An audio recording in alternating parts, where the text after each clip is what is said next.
其实俄乌战争的失败背后，就是美国经济本身的虚胖，它超过了美国可以承受的力道，然后美国又想尽办法来去榨干欧洲。你既然要又合作又竞争，那我就以合作包裹竞争。中国是攻，美国是守。中国现在是踩在这个原地，我越站越稳，而美国呢，想钱又不想钱的感觉。怎么样呢？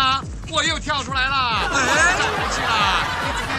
这就是美国现在的两难，又希望跟中国能够控制冲突、能合作，但又不希望整个成本失控。所以很多时候人们是需要合作的。当你美国在逆全球化了，我就再全球化。可是你不合作，你这样赌半天，我觉得不见得有效果啊。这个会影响到后面国际政治的走向。美国内部的穆斯林他们是有意见的。那现在美国在总统选举那些摇摆州，很多穆斯林就开始串联，我们反拜登。穆斯林开始串，会不会影响到他们的政策？那这个是一个以哈战争外溢出来的现象。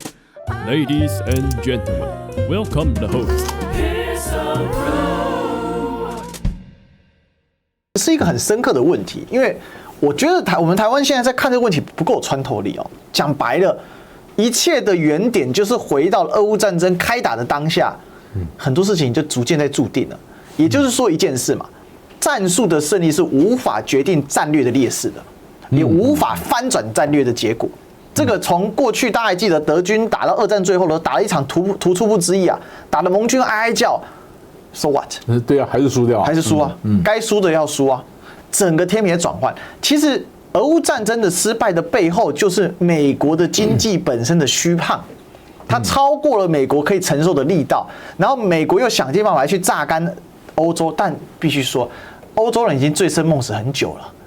你这样拧，你确实拧出了一些东西出来，可是还能拧多少出来？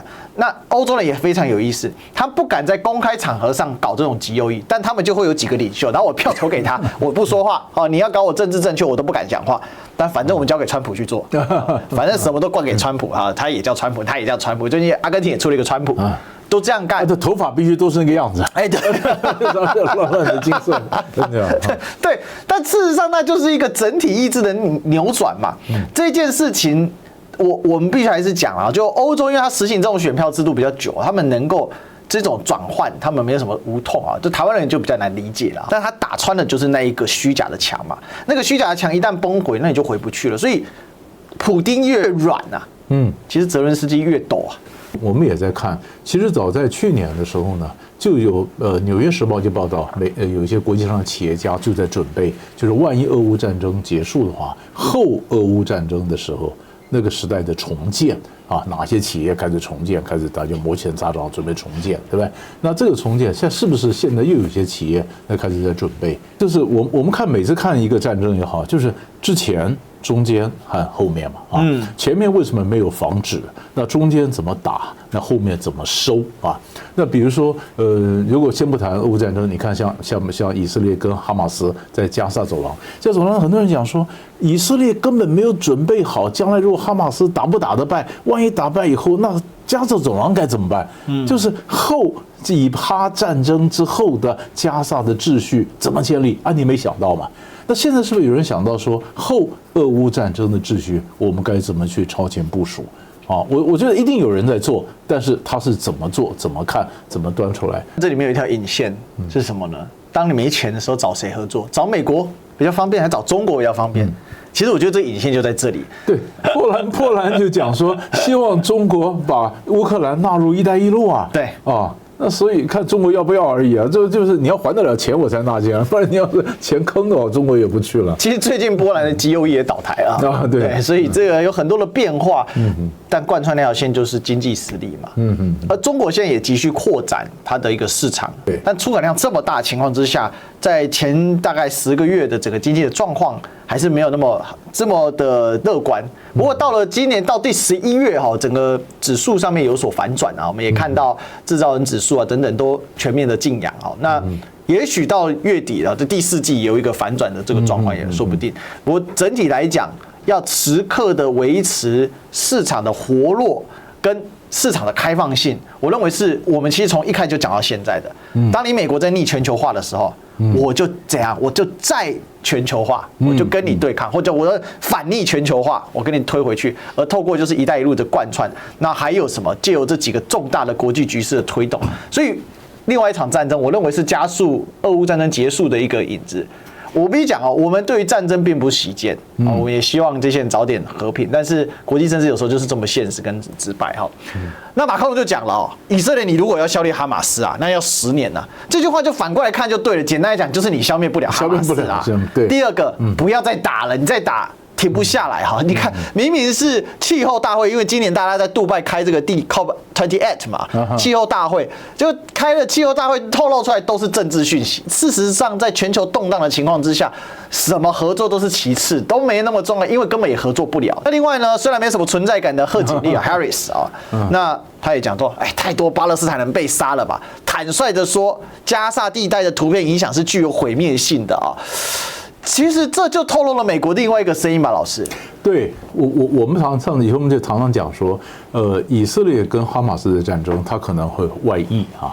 那外溢有2种不同的外溢。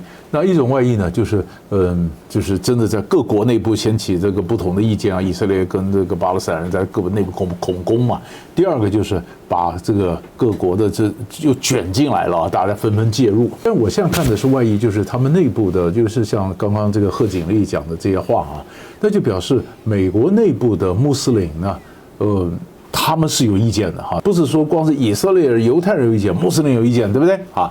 那现在的新闻呢就出来，就是美国在总统选举那些摇摆州里面呢，很多穆斯林就开始串联，我们反拜登。如果大家观察这些美国总统选举，常常那个摇摆州就差几票啊，对，就是告诉你每一票都不能忽略。对，穆斯林开始串，会不会影响到他们的政策？那这个就可能会是一个值得观察的变数，以哈战争的一个外溢出来的一个现象。所以最后我们就把场景要拉回到美中的问题上，中美的问题上啊。其实最近就是一个友好的氛围，这张图太经典了，这是老师钦点的，对不对？对视而笑。我个人认为啊，中国现在是踩在这个原地，我越站越稳，而美国呢想钱又不想钱的感觉很明显。那我们其实从今天一整串看过来，包括连欧洲的这个感觉，就是中国其实在攻城略地，只是它的攻城略地呢，就是我们刚才讲的，你既然要又合作又竞争，那我就以合作包裹竞争。中国是攻，美国是守。美国就防止啊，这个台积电啊，或者你这个东西不能卖到中国，不能卖到美国是在防。那美国在守，但是美国在守，美国在防，但这里面有一个东西会突破啊，是什么呢？科技的突破。你今天说你用艾斯摩尔的什么光雕机啊什么，那事实上有的科技如果突破的话，它就不见得非受到荷兰或什么样的控制。你看啊，我们现在不要小看科技的突破。你说 AI 的突破，你说各种 OpenAI 啊、ChatGPT 的出来，你想都没想到，以前的什么一下天翻地覆了哈。那事实上说不定你堵了这边，它另外一边新的科技又冒出来。所以很多时候人们是需要合作的，可是你不合作，你这样堵半天，其实我觉得不见得有效果啊。这就是美国现在的两难，又希望跟中国能够控制冲突、能合作，但又不希望整个成为失控，所以你才有这张图。我觉得这张图的经典还不是看拜登跟习近平的手，就是你刚刚讲的拜登跟习近平的脚。我觉得那个脚那才是经典，那经典走不走是进攻还是防守啊？这个会将影响到后面国际政治的一个走向。我们说大棋盘 Great Chessboard，现在看起来是中国在下大棋啊。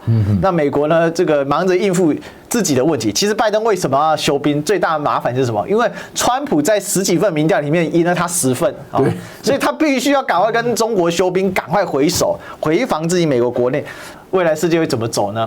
这我们也非常期待。好，那我们今天这个精彩的节目就聊到这里了。好，最后呢，请大家记得帮我们呢按赞、订阅、分享啊，那打开小铃铛啊，那呢最好的可以给我们超级留言，超级感谢，或者呢是呢这个可以透过线下的赞助啊，绿界、PayPal、支付宝啊、微信啊，还有邮局都可以给我们更多的粮草。最重要是呢，加入会员，好，我们有很多精彩的漏网镜头啊，在会员专属里面呢，会员独家里面呢可以看得到哦。今天节目到这里，我们真的谢谢老师，谢谢。好，那我们就期待下一期我们再相见喽，拜拜。